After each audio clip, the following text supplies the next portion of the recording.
programming on Montana PBS is made possible in part by viewers like you.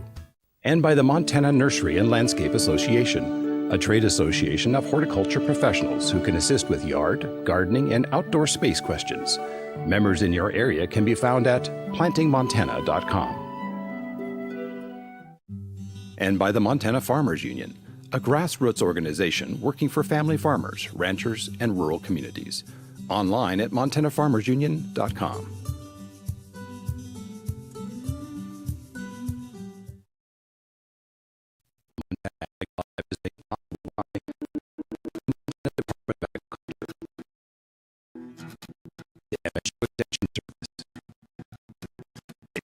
Experiment stations of the College of Agriculture, the Montana Wheat and Barley Committee, Cashman Nursery and Landscaping, the Northern Pulse Growers Association, and the Gallatin Gardeners Club.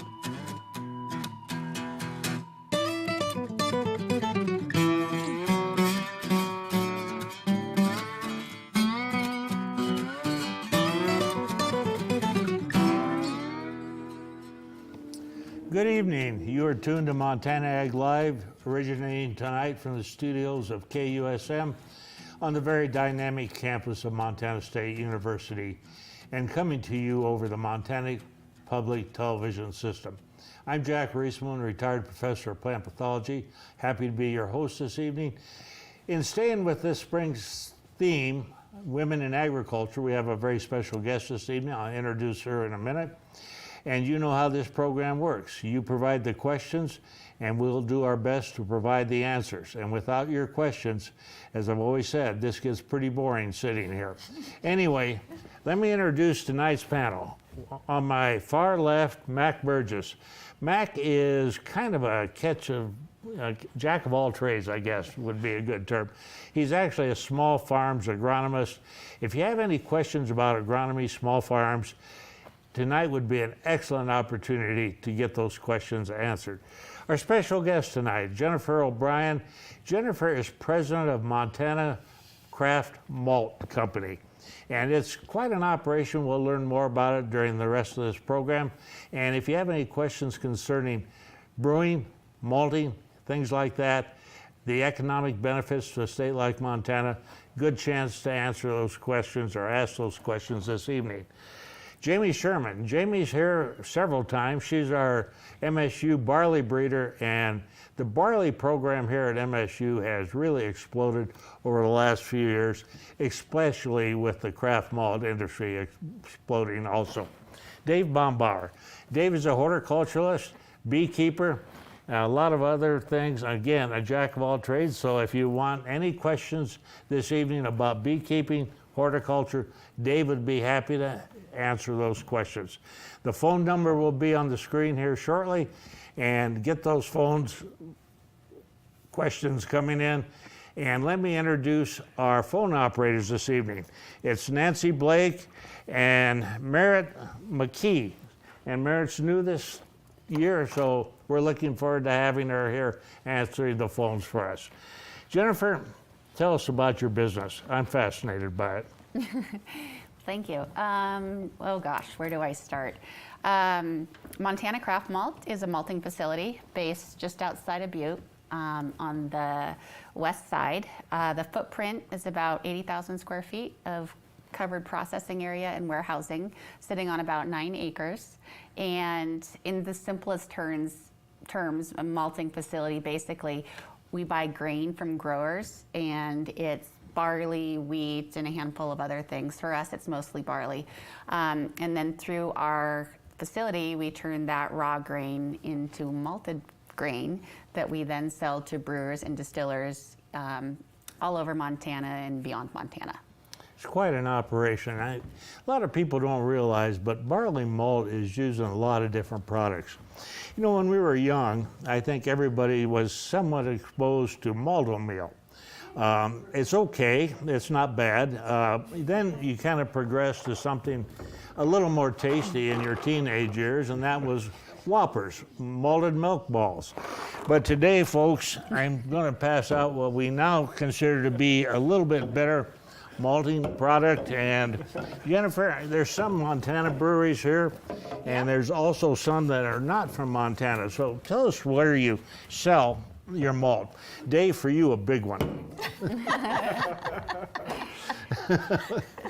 So the size of our malting facility, if we sold every ounce of malt, we would need to sell about 3 times the amount of malt purchased by brewers and distillers in the state of Montana. So the vision was never to have this facility support, just our one state. It was to make enough malt to compete sort of with the big leagues outside of Montana and in some cases across ponds. So, but that said, wherever we're selling, our customers are small and medium-sized craft breweries and also some decent-sized distilleries. So right now, as far as I remember, there's about 100 craft malt brewers in the state of Montana. Do you provide malt for a large percentage of these now? That's a great question. So there's just shy of 100 craft breweries in Montana right now, somewhat consolidated around the I-90 corridor in the big cities, but also up in the Northwest and in Helena, and then some of the smaller towns as well. We really love those hyper-local breweries. I would say that we've sold or continue to sell routinely to probably 70% of the breweries in Montana. And there's a variety of products that we make, and every brewer likes to make different beers with different recipes. So it's not, we're selling different things across the state. We'll get into that a little bit more, but So, go ahead, like Dave. really basic, what is malt? Yeah, good question. And Jamie can tell you more about the science of that. But basically, it's grain. So in beer, there's traditionally 4 ingredients, and now there's some adjunct stuff people throw in there. But it's water, yeast, hops, and malt. And so we focus on just the malt. So it's grain, basically, that we then soak in water for 2 days, and then we germinate for 4 days, and then we kiln, basically to crash the germination process. And so in that last phase, we say at our facility that's kind of where the magic is created, with the flavor and the color of our finished malt product. So, to the untrained eye, and this was mine 4 or 5 years ago in this business, the finished product doesn't look that different from the raw grain coming in. But once you start using it, and for any brewer, right away, it's lighter, it's crunchier, it's flavorful, it's colorful in some cases, based on how we've treated it during our process. So the seed coat's still intact? I mean, the radical hasn't emerged or anything like that? It's not sprouted? It is sprouted. Yeah, it's sprouted a little bit. Yeah, just Okay. But that timing has got to be critical. Right. It's right on the verge of. right. of It is sprouted, and so at the endosperm is starting to be converted. Those sugars are starting to be converted, being made available, so that when you're entering into the brewing process, that's where the sugars are going to come from for the yeast to ferment. Okay. So you just get the germination going, so that just enough, so that everything becomes available. But can you make several different kinds of malt from one variety? Yes. You can. How do you do that? So it's a very controlled process, and we have lots of levers to pull with time, humidity, temperature, all sorts of things. And we, just like brewers, we have our recipes, and based on what we're trying to make, that informs what our process looks like. So, there's a lot of characteristics that can be attributed to the finished product, but when you're talking about, what kind of malt it is, a lot of times that's referring to like how dark it is in color. And there's lots of other properties, but there's a spectrum, a color spectrum. And on the lighter side, there's a collection of what we call base malts. And that's sort of the, around here it's called 2-row, or it lends to a Pilsner or pale. And then as you mess with the processing, and usually higher temp and longer time in the kiln or the oven, that's where you can inform darker, more flavorful, almost sort of roasty tasting malts. The good ones. Yeah. The really good ones. Depending on your beer preference, yes. So I'm learning here. Where does the alcohol come from then? You have some with 4%, some have 7% alcohol. Jack, this one's 8.2. Ooh. Especially for you. What controls the alcohol content of a beer? That's the yeast. Okay. The yeast converting the sugar to alcohol and how far that process is allowed to go. And that's impacted by the recipes and the sugars available from the malt. And so that's. Yeah, and ultimately the amount of malt you use. Right. So there's a lot of malt in that can there. All right, well, we've talked a little bit about beer. Let's talk about bees here, okay? Change it Two a go little together bit so here. well. This question came in from Haver via Facebook. This person is interested in getting into beekeeping. How would they start? So I would highly recommend, if you have the ability, to take an in-person class or an online class so you can get the idea. It takes a fair amount of time to kind of get up to speed. So this is the time of year that bees are being shipped around. So like I installed bees last week and last weekend. And so I bought bees as packages. And so they come 3 pounds of bees with a mated queen in a separate cage, and then you put those in the hive. So there's really only one time a year to get started with the most traditional ways, either package bees or actually buying a little, like half a hive called a nuke, a nucleus hive. And now's the time of year for doing that. You can buy established hives, or you can also capture swarms and try to hive those. That's a little tricky for a beginner to do, but it is possible to start at a later period of time. So educate yourself. There are some in-person courses. Our colleagues over at University of Montana have had it online. They have like 3 different levels of training at that. There's some online training from our colleagues at University of Minnesota. They have a bee lab that does a really nice job. So you can get an idea of what it takes to keep bees in northern climate. So it's a little different if you're going to keep bees here as opposed to the southeast or even in the Midwest. And then you have to obtain your equipment, whether you're putting it together yourself. It takes just a fair amount of time. So you really need about a 3 to 6 month lead time to get started to be successul. Okay. David, can I have bees just at my house in town? So that's a great question, and there are, that's another thing. Once you've educated yourself, you should probably, before you even get that far, check and make sure it's allowed in your, if you're in a city, whether or not there are any ordinances associated with beekeeping. I don't think there are many in the state, but it's a good idea to check. And then also identify a really good site for your apiary. So one that gets some sun, especially if you can have it face the south, that's ideal. There's some windbreak on the west and north side.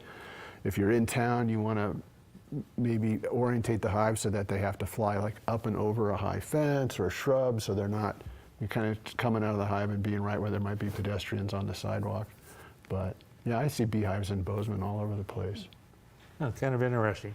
Follow-up question here is, where do you get the bees to stock a hive? So most of us in the western U.S. get bees from bee ranches that are located in the Central Valley of California. And they literally shake 3 pounds, which is roughly 12,000 bees, into a box, a screened box that's about the size of a shoebox.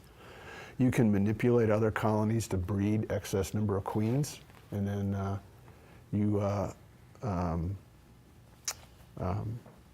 they're either shipped to you. There's an outfit up in Polson that traditionally makes a trip down to pick up a truckload worth of bees. The bees that we got this year, the worker bees were actually shook from an apiary in Montana, but the queens were reared in California because we just haven't had enough warm weather to do queen rearing. Interesting. So, yeah, there were 300 packages picked up at the old Kmart parking lot a week ago Friday. There was a line of cars waiting. There were 300 packages. So people got multiple packages, but yeah, it's a really fascinating process how we move bees around the country. Okay, thank you, Dave. Jennifer from Livingston, this person knows there are several malt facilities in Montana. What makes Montana Craft Malt different than the other ones? That's a great question. There are a handful of malting facilities in Montana of various sizes. Malt Europe up in Great Falls is massive, probably 400 times the size of us. And there's other ones that I would say are more in line with the hyper-local market, so quite a bit smaller than us. What's different about us is our size and our versatility. We're right in the middle of the big ones and the small ones, and oftentimes smaller malt houses can do lower volume, small batch specialty malts, and they do a really good job at that, a couple of them here in Montana. And then the bigger ones do base malt at the commodity scale for some of the macro brews that you're probably aware of. With the size of our facility and the versatility of the vessels that we have in it, we can do many small batches at the same time. So we like to think of ourselves as a bit of a Swiss Army knife in the facility world, that we can do lots of things. So we can produce base malt at scale using multiple vessels, or we can do small batch specialty malts at a bigger scale than some of the smaller malt houses can do. And then some of the bigger malt houses, because of their batch sizes, they can't actually produce specialty malt. It's done at a smaller scale.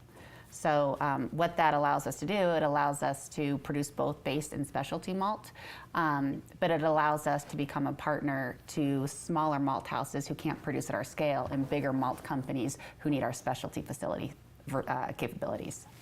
Okay. So now you buy grain. Do you contract with growers before they even plant seeds? Like, we want you to grow X number of acres of Buzz or this variety. Exactly. And I'm glad you mentioned Buzz. We're going to malt a whole bunch of Buzz this coming year. We've got contracts with Buzz in the ground. And as Jamie knows, it's a really good Montana sort of born and bred story. And we're excited to see how that performs. Tell us how that got its name. Yeah. So we, It's that 8% beer. Sorry. no, that's true. No, it's not. So it's named after a grower, Buzz Matlin, who was always very supportive of the barley program at MSU. Buzz, I would say, was fundamental in the barley program continuing. He has provided so much service by participating with the Montana Wheat and Barley Committee and other sorts of endeavors like that, and has always been very supportive of Montana agriculture. So we thought it would be great to honor a grower, and plus the name just fits, right? Right. It's a nice name for a barley. It really is. Mac, question from Bozeman here. This person mulched their garlic and would like to know whether or not it's time to take the mulch off.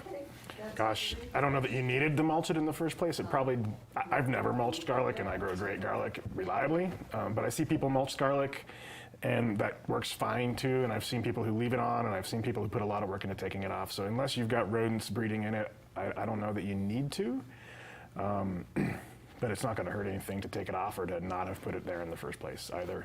It's going to affect the growth of weeds. That might be one of the reasons to leave it in place. It makes pulling weeds easier, but if you're trying to hoe weeds, that's how I deal with So it. if you didn't have this reliable snow cover, is the mulch more important for overwintering? I don't know. I've never seen a problem with garlic not surviving. It's winter. pretty tough. Yeah, maybe there's some place with just where the wind blows all the snow away and garlic won't survive, but I'm not familiar with that being a problem. A follow-up to this, and this is interesting. We've had a serious vole problem again this past year. I think everybody knows that. Yeah. This person wants to know, will voles eat garlic? I don't know, because I don't mulch my garlic. If you're Everywhere else mulching, I've ever you had probably voles. have voles under there. Yeah, I've seen voles cause damage to other crops extensively, and I think we've seen that their population can be increased by having a place to hide from their predators, and so mulch or crop residue or just unmowed areas can increase their numbers for sure. Okay. From Facebook, last week it was mentioned that alcohol does not react well with some mushrooms that we consume. This person says, I remember morel mushrooms as really not agreeing with me, and I haven't eaten them in decades. Possibly I was having some alcohol with them. Could you tell us which mushrooms alcohol reacts negatively with? I can take that one if you need her. Well, You got it? yeah, it's an individual thing. Some people react differently to mushrooms if you're having a glass of wine or two with it. Others do not. So it's not the mushroom. it's the individual. There is a particular mushroom, Coprinus is the genus, an inky cap, and you do find them in the mountains here, and they are a prime choice edible mushroom that will interact with some of the byproducts of alcohol degradation in your liver and make you very, very sick. It's one of the similar, it's not life-threatening, but you feel sick to your stomach for sure. So stay away from inky caps and alcohol. You know, I don't eat inky caps. They're not very attractive. They aren't very appealing, but they No. taste good. To some people. I wouldn't recommend eating inky caps. I wouldn't even eat them the morning after you've had a couple beers. Okay, all right. Jamie, question from Three Forks. This person would like to know if the variety of barley used to make malt affects the taste of the beer. Well, that's sort of been a area of conversation over the last several years, and of course the maltsters and the breeders want it to be so, and so we've actually been doing some research in that area. So we've looked at hundreds of different varieties and analyzed them chemically, and what you're seeing on your screen is actually just 4 of those varieties, and so on the far side you'll see the different chemical compositions, which won't mean that much to you maybe, but there are some different flavor components that are being pulled out of those different varieties. And so not to say that one is better than others, but just to have the diversity of flavor is what a brewer would really be looking for. And so that's sort of our holy grail, I guess I would say, is that we would really like to be able to identify specific flavors associated with specific varieties that would then be able to broaden the market a little bit more. Okay, a couple questions for Jen. Number one, how many different types of malt does Montana Craft Malt make? Oh, good question. Actually, can I add on to Jamie's Sure. real quick? So we, as maltsters, firmly believe that variety does inform some flavor. And there's that piece. There's also, on the processing side, the way that we control processing also determines flavor. So it's a combination of both. But we're interested in the data that Jamie has because it just sort of, I think, will reinforce what we already know, truly, like in our guts. So how many products do we have? Was that my question? Yeah, how many different types of malt? We have stuff that is available for sale, and we always have a kitty of stuff that's in R&D, and some of that stuff is intentionally designed, and some of that is what we call happy accidents. And some of the more popular malts out in the industry have actually been created almost on accident, and we like those stories. And it's not that we're not watching our process and trying to prevent accidents, but when it happens, it's not always a bad batch. Sometimes it's a new product. But that said, I think we have probably 8 or 10 available for sale right now, and we have a handful of things in R&D.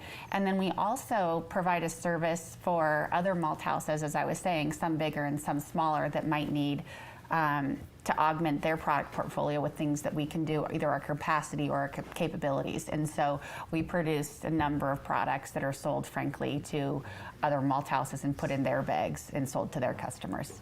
Okay. So if I'm a brewer and I want to make an India Pale Ale, do I contact you and you say, oh, this would be an ideal malt for this particular? I mean, they've probably obviously done R&D on their end and they've got a recipe, but Yep, I would say 99% of the brewers that we serve have been around a lot longer than we have. We've only been in operation for 2 years, and so they usually have a pretty good idea of what type of malt they're looking for. But our master maltster is also a very technical brewer, and so if a new brewer or even an experienced brewer wants to engage on a new recipe or something, he can certainly provide guidance and samples for testing before they actually buy a big haul. So this one I'm looking at here says it's hazy. And I used to think of that as not a good thing, and now it's the new trend. And I understand that to be caused by protein in the malt at some level, and that can be taken care of in the brewing process. That could be from variety. That could be from growing conditions. I bet you concern yourself with it some I think too. it's so fun to watch the trends in brewing, and that affects the trends in malting as well. We have to keep an eye on what the end product is, and we select our varieties and control our processing accordingly. But sours come in and out, hazies come in and out. Yeah. There's times when hoppy beers are in and then malty beers are in. We personally are looking forward to maltier days. But Jamie, I would say it would in the hazy beers, is that a lot of wheat malt? I mean, it is, but I don't know if that's what causes it. Yeah. If there was a market for high protein barley, some growers would probably be happy for that, I suppose, right? It's small. Not with the fertilizer prices Right. today. Oh, yeah. Okay. Another question for Jen from Polson. How many bushels of grain is in a batch of malt that you're talking about? Bushels of grain in a batch of malt. So, oh my goodness, the different ways that we do math with bushels and acres and all this stuff. So we would say, I talk in pounds all the time, but in each barrel of beer, there's usually about 70 pounds of malt. And then if you go upstream, the conversion is usually about 1.2. So, or the yield is usually about 80% on grain. So if you do that math, what would you say with how many bushels? A lot. A lot. Yeah. Yeah. So 100 pounds of raw grain turns into 80 pounds of malt. That's average. I mean, sometimes we're better or less yield, but that's average. Okay. Speaking of that, and we mentioned it a little bit earlier, Dave asked where you contract. Where are you getting your barley? Statewide or Gallatin Valley or? So for the past 2 years, most of our grain has come out of the Gallatin Valley, Gallatin-Madison valleys, and we've had really good quality grain.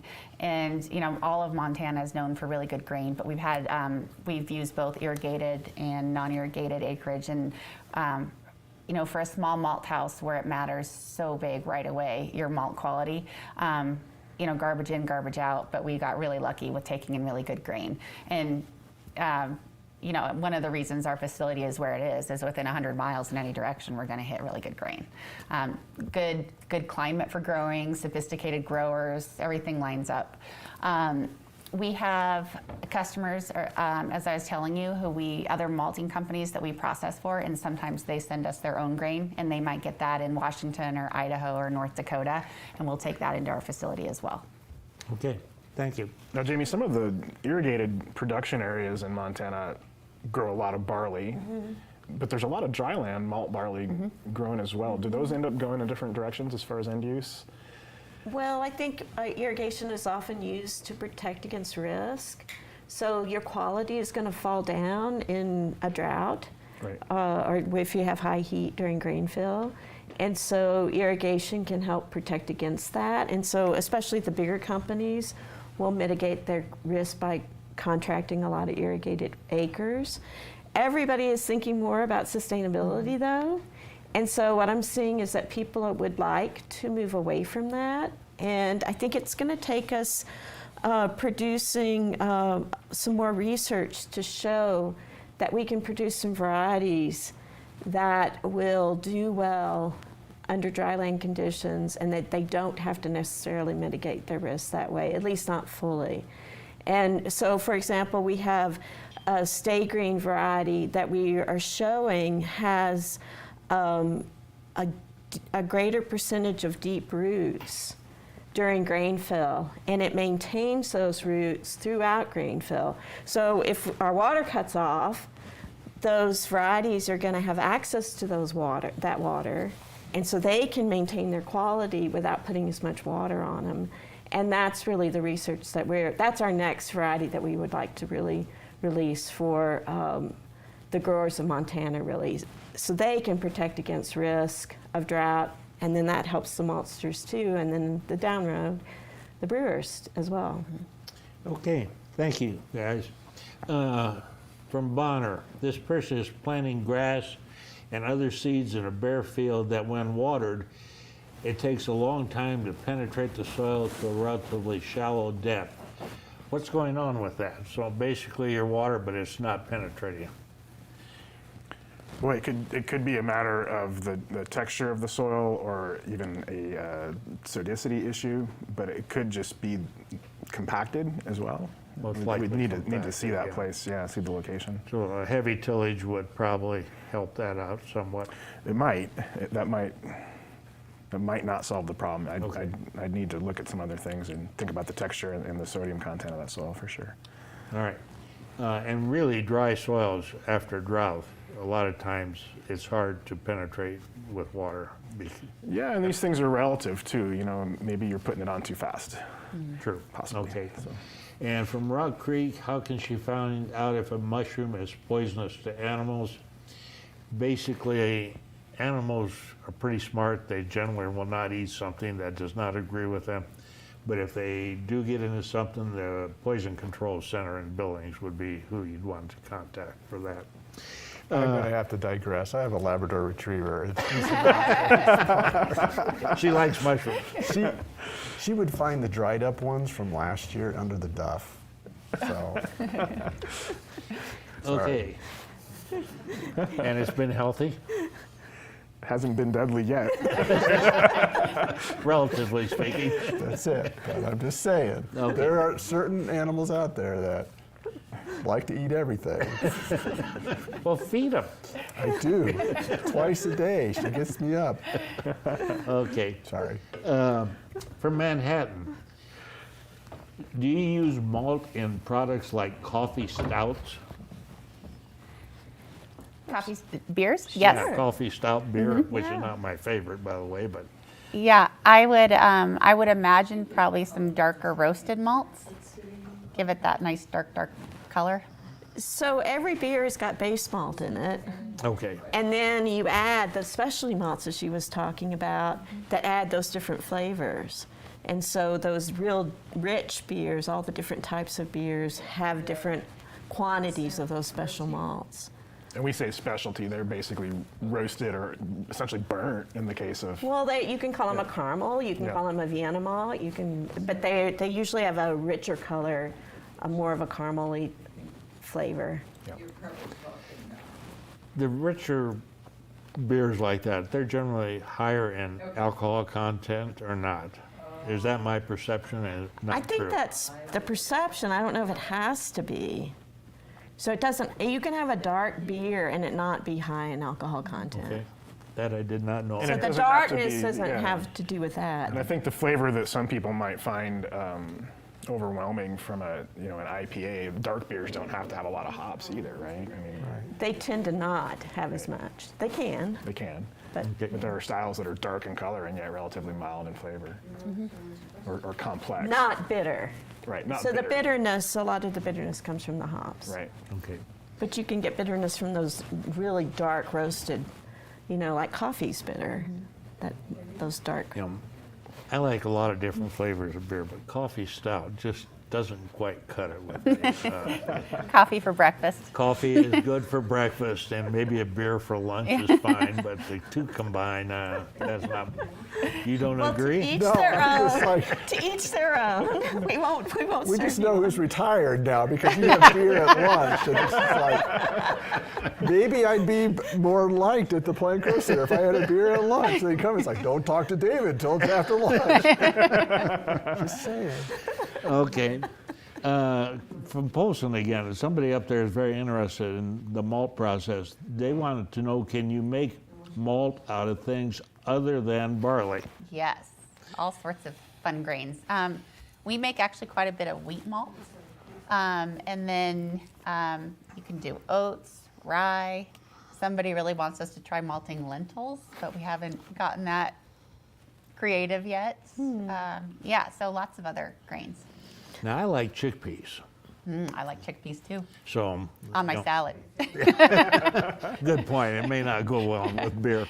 But usually, even with those specialties, they've got barley in there too, because the base Okay. malt Yeah. is usually barley, and that's because barley brings more of the enzymes necessary to make the malting process happen. It's kind of like the engine behind it that makes those other things work. Yeah. So, a long time ago, I went to I was in a marketing class, and it was a distributor, it was from Anheuser-Busch. And so at that point, he said, Budweiser made in the Western U.S. had obviously base barley malt, but also had rice malt. And in the Eastern U.S., it was corn malt. So sometimes people call those brewers adjunct brewers because they're getting their sugars from rice or corn. But you still need the barley to have the enzymes and right. those other things happen. But usually the craft maltsters, they're all malt brewers, and so they usually don't use those additives. So the adjuncts. rice isn't malted? Or the corn's not malted? I don't think it's usually malted. Okay. I think So they it's would like- call that an adjunct, and Right. the idea is just have more alcohol just with a less starch. body. So it's like a rice syrup? I think corn the whole syrup? grain could go in. Huh. But it's the Yeah. important thing is that the barley provides the enzymes to convert that starch to sugar, and it has less body. So lighter bodied Pilsner type beers that don't have a lot of mouthfeel or substance to them, but you want to have a higher alcohol, those typically have a fair amount of rice or corn in them, right? Okay. Okay. Back to bees. This person from Shoto is interested in starting a few hives. They want to know if Dave is concerned about any diseases or pests that can cause problems in new hives. Yeah, so unfortunately, there's a whole host of pests and pathogens that impact bees. And in our climate, really the biggest pest is the varroa mite. Well, it's the biggest pest across North America.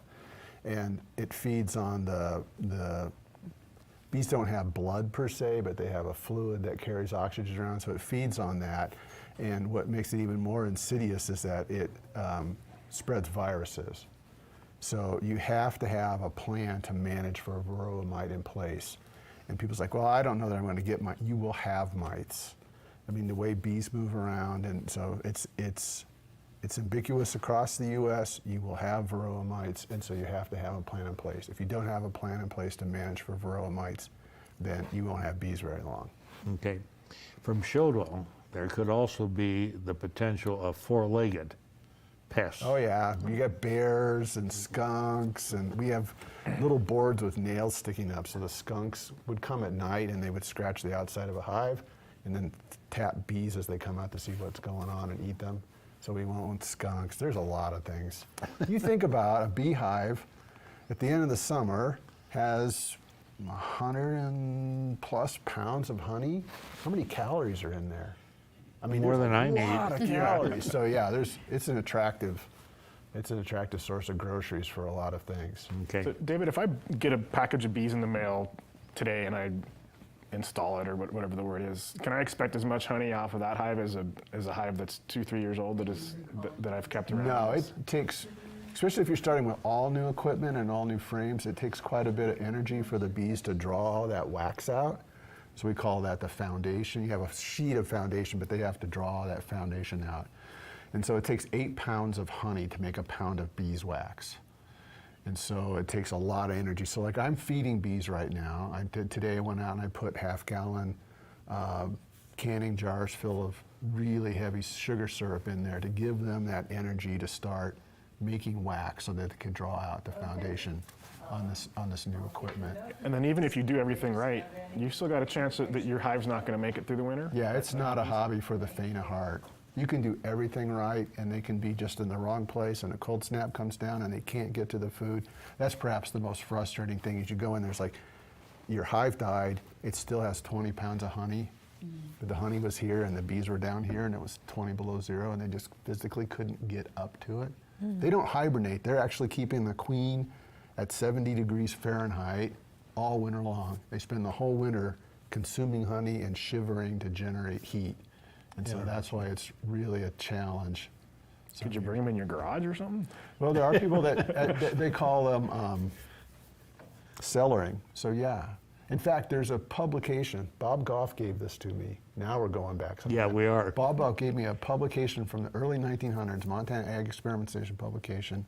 and it showed on the outside of a house, there was a little shed that was just a little bit wider than a beehive, and it had shelves in it, and there were like 6 or 9 beehives in there, and they'd stuff straw around it, and it had doors on it. So, and in Canada, it's very common to cellar bees in like what's essentially a potato cellar. So it has to have ventilation so that you don't have that carbon dioxide buildup.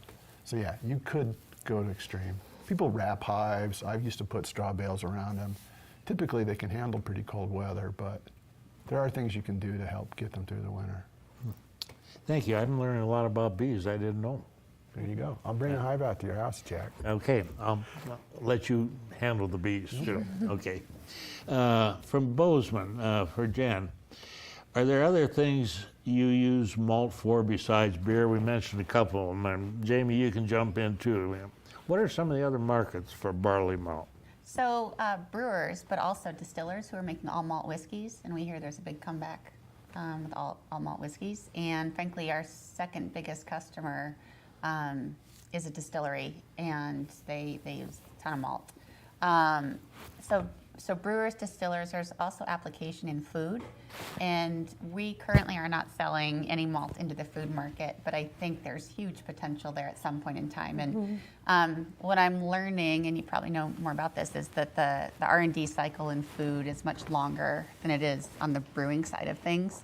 And there's like this gold rush to plant-based protein right now, and there's some thought, and we've been approached by some companies doing research there, like is there an application for barley in their malted barley that's then milled down into flour or whatnot. And we have another large food company that's taken some samples of our higher color specialty malt because of the interesting flavors, and it actually adds a little bit of a reddish color into products. And so that's probably 2-3 years down the road for us. We're basically selling all the malt we make right now with our current footprint. And so as more learning comes out on the food side of things, what the various applications for our type of malt are, and if we can service that will be a decision we can make down the road. Okay, sounds good. We had a question come in after the program last week, and the person sent a photograph in. It's a dead ash tree, and boy, we've had plenty of dead ash trees around the entire state the last couple of years. This person would like to know why, and all the suckers, what will they produce a tree, Dave, or shall they just start over? So we get a lot of this dieback when we have a mild fall and then the temperature just drops rapidly and the trees haven't had the time to properly harden off to get through winter. And so at the end of all the growing points, they produce a hormone called auxin, and it actually suppresses latent buds that you find further down the branch. And so when those growing points die back, all those buds that were latent can sprout. And so the picture that they showed, had hundreds if not thousands of these suckers that have sprouted out, but they'll never form a real branch because they don't have the branch collar. There'll be no strength there. So there really isn't a whole lot to do about it, and the tree's probably on its way out.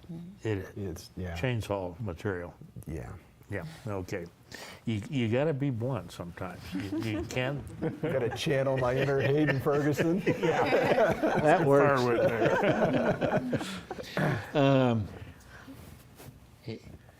Jamie, the location was not given, but this person would like to know what % protein and weight per bushel is most desirable for malt barley. That's a good question. Sometimes we kind of neglect the basics. Well, the percent protein want to be at around 12% or lower. And that's because the protein is surrounding those starch molecules. We're trying to get at the starch to use it for fermentation, and the protein's kind of in the way. And so too much protein is bad for malt barley as far as for brewing. The distillers don't care so much, right? They'll take a higher 14 even. Yeah. So they don't have a problem with it. What was the other question? The weight? No, that was part of, and test weight. So the test weight, I think a more important measure is just that the seed is plump. And it's got to be, it has to not pass through this certain size screen of 6/64 The perforation. is the size of this screen, and it's got to stay on top of it. 90% of the seed has to stay on top of that for it to be useful. And that's just because that big pump seed is going to have a lot more starch in it. Okay. And so the maltsters don't want to mess around with any little thin seed. So all malt whiskey. What is barley malt that's the distillers use? What does it turn into? Like what Scotch. kind? Scotch? Over in Scotland, yes. I didn't know what the grain for that is. So Barley. They use a lot of barley on Scotch. I can attest to that. My favorite. But I don't know, what do the distillers that you're selling to, what do they make out of it? They're making all malt whiskeys, and it takes a while for it to be available to the marketplace. It has to age for right, but they several can't years. call it Scotch. No, they can't call it Scotch. Okay. There's a new trend towards American all malt whiskeys, I believe, that's starting to happen, and that opens up a whole new marketplace for us. Learning something all the time. Dave, again from Poston, this person thinks there's a variety of Asian bee that can live with the mites and the virus. If so, could it be bred with honeybees to provide resistance? So there is some tolerance to the mite in a strain of bee that comes,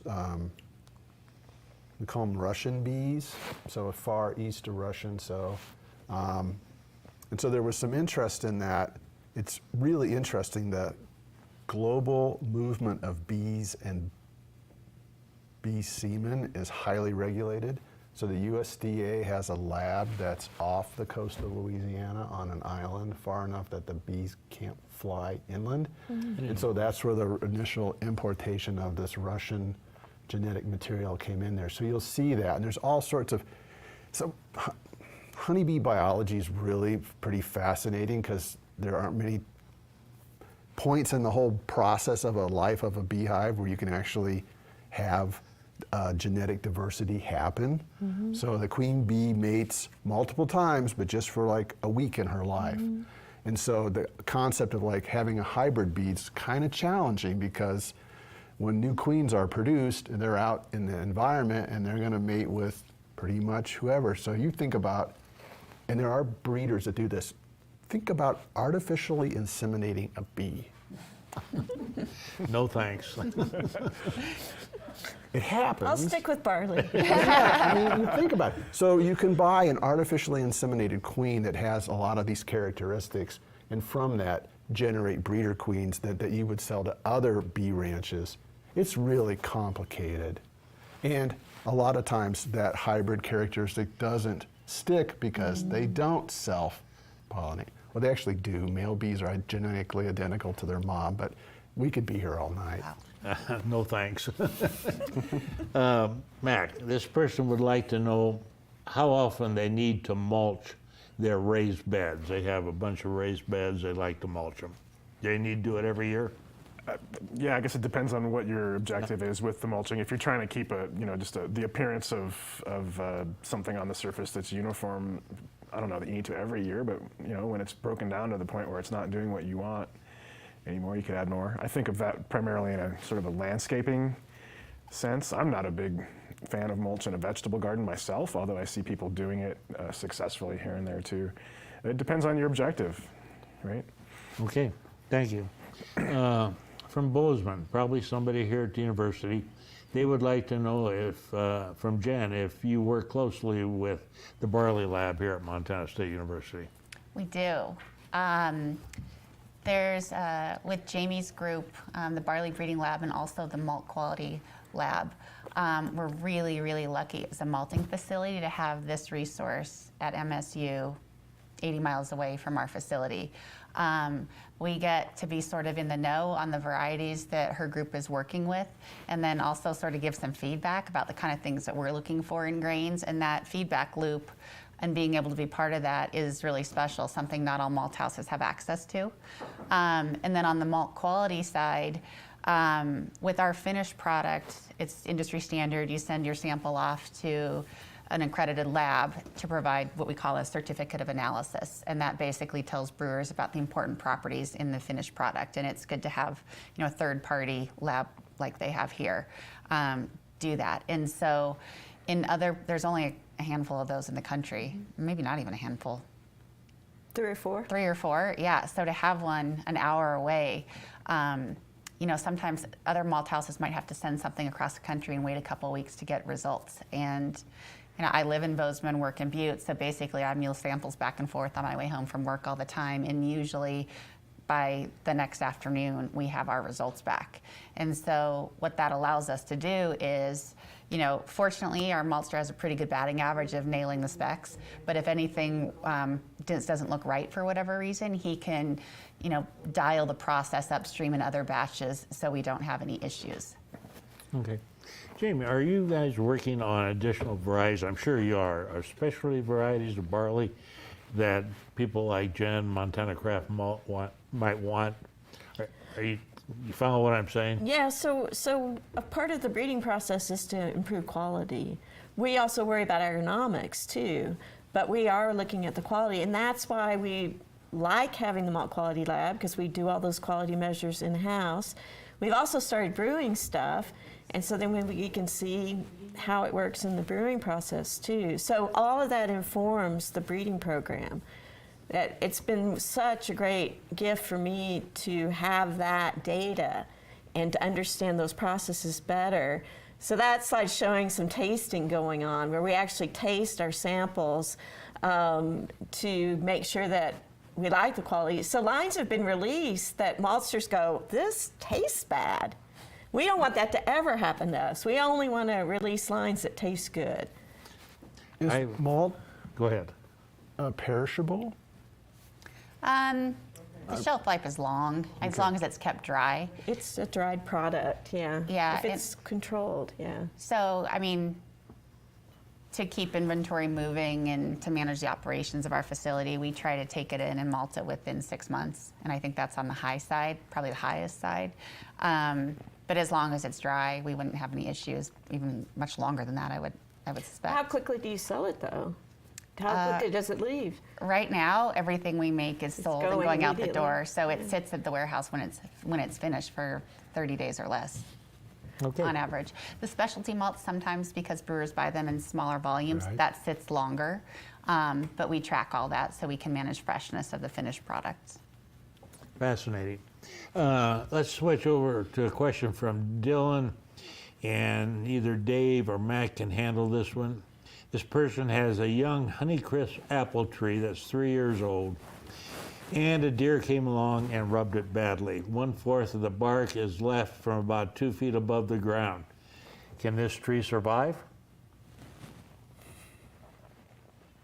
1/4 of the bark? Yeah, it could survive. You think it could? If not, can you cut it below the damage and have it grow back? Not likely. No, not unless Not there's that a low. bud. If there's a bud to grow back. Yeah. And you have to remember, it's grafted, so it's on a rootstock that's not Honeycrisp. So if you cut it too low, you get 3 years old, so it's what's Dylan?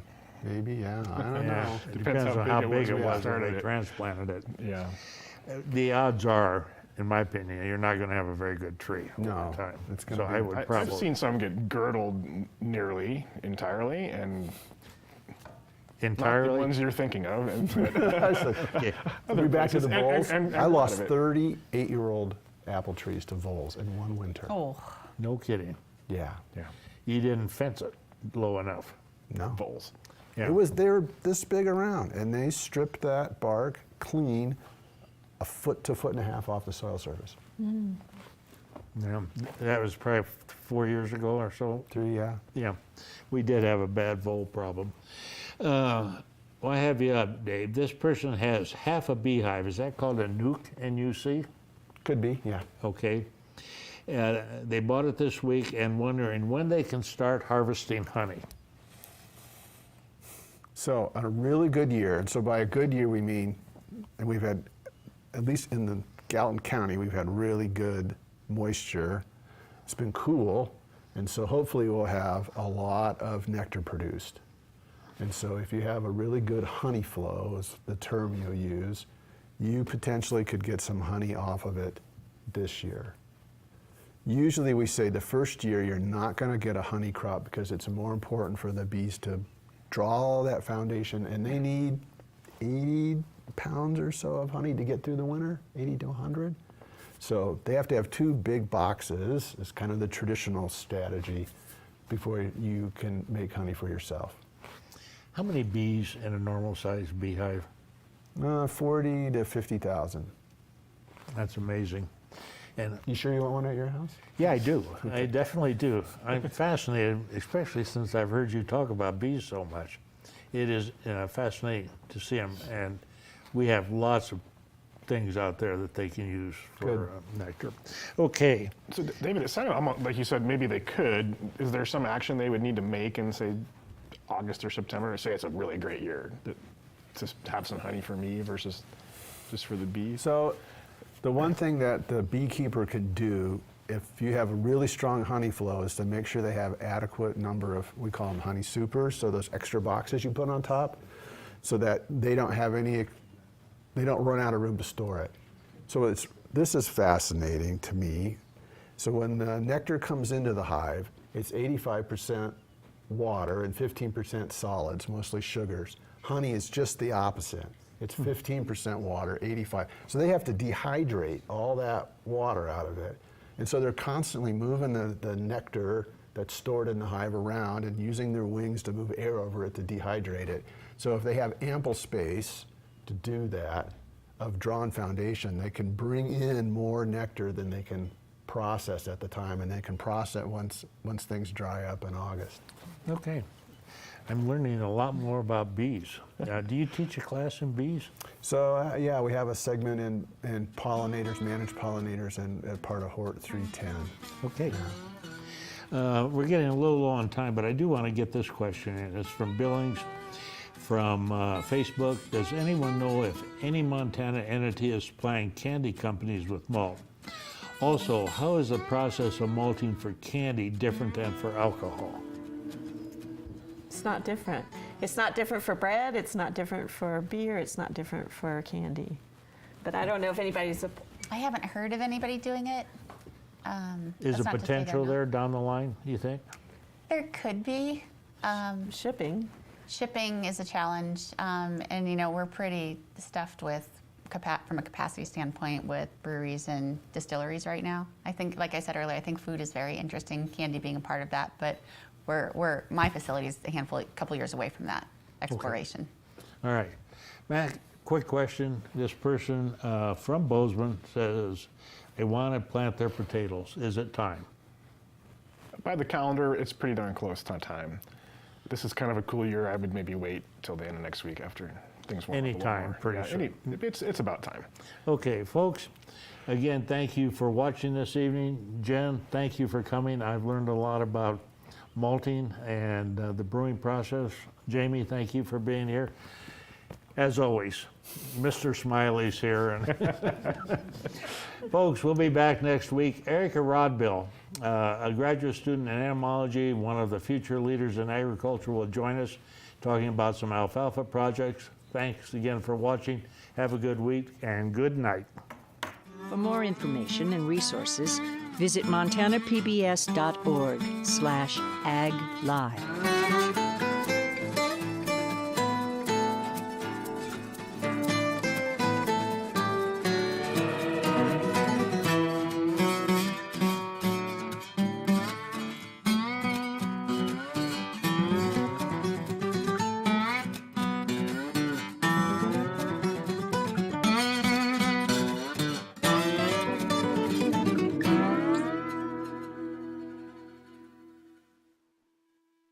Montana Ag Live is made possible by the Montana Department of Agriculture, the MSU Extension Service, the MSU Ag Experiment Stations of the College of Agriculture, the Montana Wheat and Barley Committee, Cashman Nursery and Landscaping,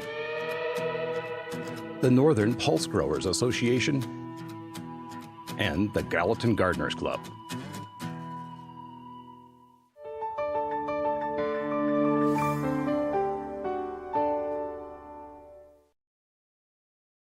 The programs you enjoy on Montana PBS are made possible through institutional support from both Montana State University Bozeman and the University of Montana, Missoula.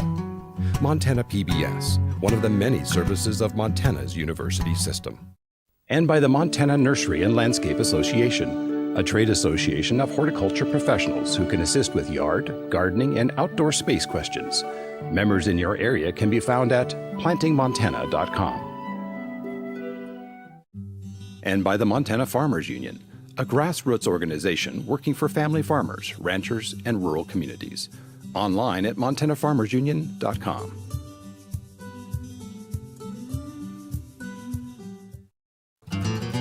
On the next Backroads of Montana, we head to the High Line and meet a Chinook man whose job is quite the heavy lift. My kids will not want to do this for a living. We travel down the aisle of a Western Montana bookstore and meet a woman with a passion for what she does. Yeah, people ask me often, do you read? And I go, that'd be like having a restaurant and not eating. And on the Flathead Indian Reservation, we visit a recently restored iconic church. Monday, May 23rd.